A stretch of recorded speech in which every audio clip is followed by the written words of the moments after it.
एक जमाना था जब दुनिया भारत से सीख लेती थी और आज तमामों देश हमारे दूतावासों से लोगों को बुलाकर फटकार लगा रहे हैं और माफी मांगने को कह रहे हैं। किस बात की देश माफी मांगेगा?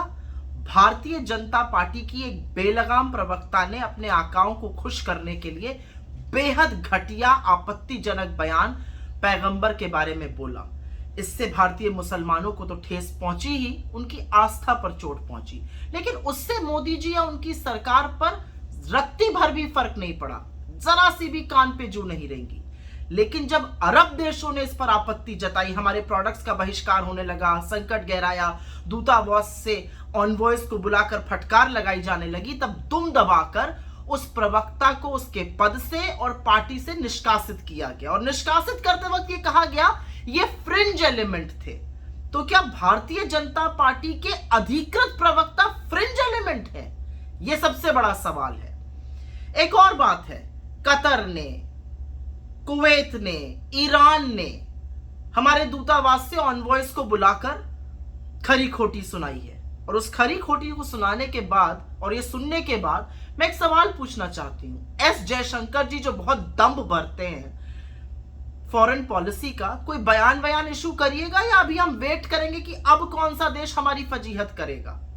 असल में मूल मुद्दा एक ही है, इंटरनेशनल ख्याति तो दिला नहीं सकते हैं। रोज रोज भक्तों, नफरती चिंटुओं, बेलगाम प्रवक्ताओं के चलते इंटरनेशनल फजीहत जरूर देश की होती है।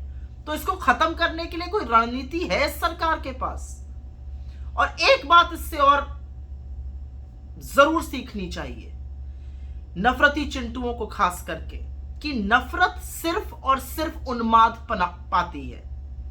नफरत का अंत बुरा होता है। खास तौर से नोएडा के उन कमांडो वॉरियर एंकर गणों को यह जरूर समझना चाहिए कि वक्त आने पर दूध की मक्खी की तरह छिटका दिए जाएंगे।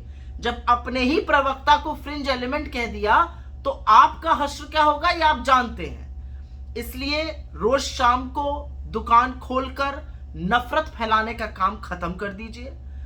इस देश का सर ऊंचा करने का काम करिए।